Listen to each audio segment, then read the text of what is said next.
Assalamualaikum warahmatullahi wabarakatuh. Halo adik-adik, apa kabar kalian hari ini? Semoga semuanya dalam keadaan sehat dan semangat ya. Pernahkah kalian bertanya-tanya, sebenarnya siapa saja sih pemimpin di daerah tempat tinggal kita? Mulai dari lingkungan paling kecil hingga tingkat yang lebih luas. Nah, pada materi kali ini, kita akan berkenalan dengan 3 jenis pemimpin penting yang sangat dekat dengan kehidupan kita sehari-hari. Mereka adalah kepala desa, bupati, dan gubernur.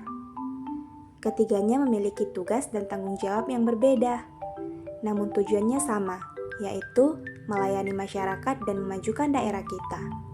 Siap? Yuk kita kenali satu persatu. Pemimpin pertama yang paling dekat dengan kita adalah kepala desa. Kepala desa adalah pemimpin di tingkat desa atau kelurahan. Bagaimana cara seorang kepala desa dipilih?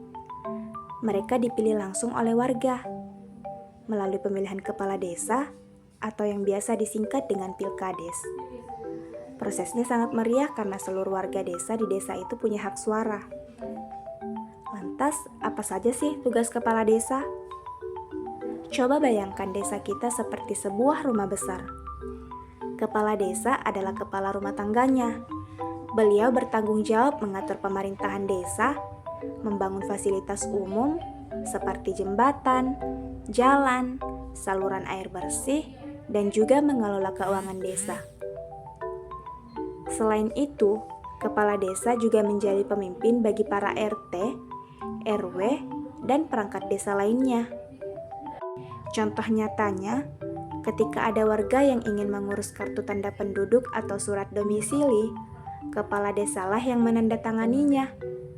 Ketika desa kita mengadakan kerja bakti atau acara hari kemerdekaan, beliau yang menjadi koordinator.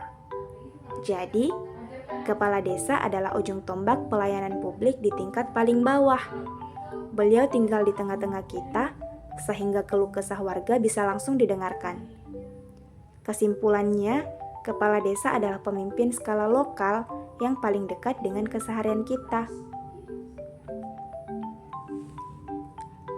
Setelah kepala desa, sekarang kita naik tingkat. Pemimpin berikutnya adalah bupati. Jika kepala desa memimpin sebuah desa, maka bupati memimpin sebuah kabupaten. Kabupaten adalah kumpulan dari banyak desa dan kelurahan.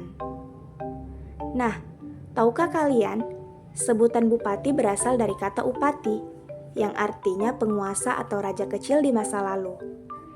Namun sekarang, bupati adalah pemimpin yang dipilih langsung oleh rakyat di kabupaten tersebut melalui pemilihan umum daerah atau yang kita kenal dengan pilkada atau pilihan kepala daerah.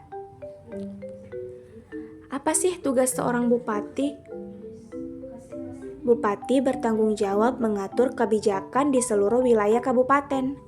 Misalnya, membangun rumah sakit kabupaten, memperbaiki jalan provinsi yang dimana menghubungkan antar desa, mengelola pendidikan dan sekolah-sekolah negeri di tingkat kabupaten, serta mengurus perizinan usaha kecil. Bupati juga memimpin para camat, karena di bawah kabupaten ada beberapa kecamatan dan setiap kecamatan dipimpin oleh seorang camat. Bupati bekerja sama dengan DPRD kabupaten atau Dewan Perwakilan Rakyat Daerah untuk membuat peraturan daerah atau yang disebut dengan Perda. Contoh sederhananya, ketika ada wabah penyakit di suatu desa, bupati yang mengkoordinir bantuan medis. Ketika ada anggaran untuk perbaikan sekolah dasar, bupati yang menandatangani persetujuannya. Kantor tempat bupati bekerja disebut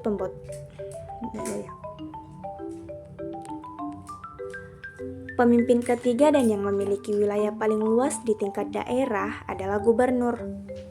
Seorang gubernur memimpin sebuah provinsi, yang dimana provinsi merupakan kumpulan dari beberapa kabupaten dan kota. Misalnya, Provinsi Sulawesi Barat terdiri dari puluhan kabupaten dan kota, seperti Kabupaten Polewali Mandar, Majene, Mamasa, Mamuju, dan lain-lain. Gubernur juga dipilih langsung oleh rakyat dalam pilkada provinsi. Tugas gubernur sangat besar. Beliau bertanggung jawab membuat kebijakan yang berskala provinsi seperti pembangunan jalan tol, pengelolaan sumber daya alam antar kabupaten, koordinasi rumah sakit TPA dan universitas negeri, serta menjaga keamanan dan stabilitas antar daerah. Gubernur juga menjadi wakil pemerintah pusat di daerah. Artinya, beliau harus menjalankan kebijakan dari presiden dan menteri sekaligus menyesuaikannya dengan kondisi masyarakatnya di provinsi. Contoh peran gubernur ketika terjadi bencana alam besar seperti gempa atau banjir bandang yang melanda kabupaten, gubernur yang memerintahkan bantuan provinsi. Ketika ada keputusan tentang kenaikan upah minimum provinsi, gubernur yang menetapkannya setelah berdiskusi dengan berbagai pihak. Nah, adik-adik, sekarang kita sudah tahu 3 pemimpin di daerah kita. Ada kepala desa di tingkat desa, bupati di tingkat kabupaten, dan gubernur di tingkat provinsi. Ketiganya bekerja secara berjenjang dan saling mendukung. Mulai sekarang, jangan lupa untuk mengenal nama kepala desa, bupati, dan gubernur di daerah tempat kalian tinggal ya. Siapa tahu suatu hari nanti kalian juga bisa menjadi pemimpin yang jujur dan bertanggung jawab. Semoga materi ini bermanfaat dan jangan lupa belajar. Wassalamualaikum warahmatullahi wabarakatuh.